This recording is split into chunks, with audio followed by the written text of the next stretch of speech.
ثم عندنا الدنجال مقطع بحال هكا مكعبات شويه كبيره. عندنا الفلفله حمراء، وعندنا الفلفله هذه خضراء، وعندنا مطيشه، واحد المطيشه مقطعه بحال هكا مشلضه، وعندنا واحد 3 الفصوص ديال الثوم، ها هما زعلوكه خفيفه ظريفه.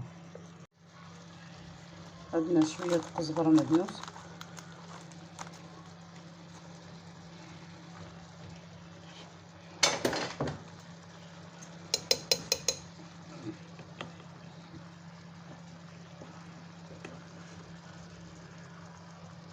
واحد شويه ديال الفلفل الاحمر تحميره،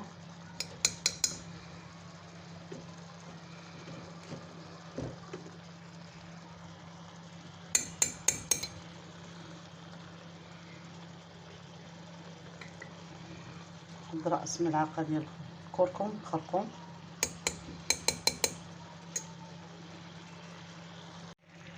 واحد شويه الحار اللي بغاه،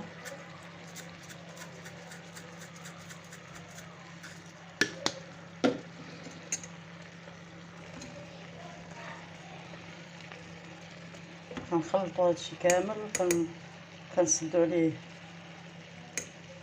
كوكوط، كنخليوها على نار مهيله باش طيب على المهل. خليوها على هاد النار هادي بحال هكا، النار مهيله.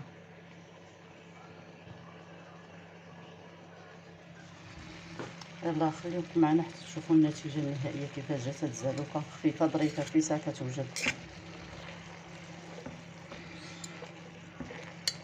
ما تنساوش بان راه درت في الاول واحد شويه الزيت بلدي، واحد ربع كاس ديال الزيت البلدي ها هو، ودرت شويه د الملحه وشويه د البزار.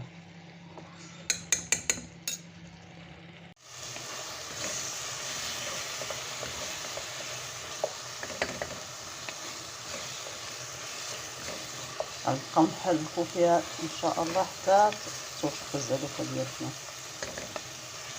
حتى تنشف مزيان. لو بغيتي تعرفي كيفاش نشفات غادي تبدا تلصق شويه في القاع.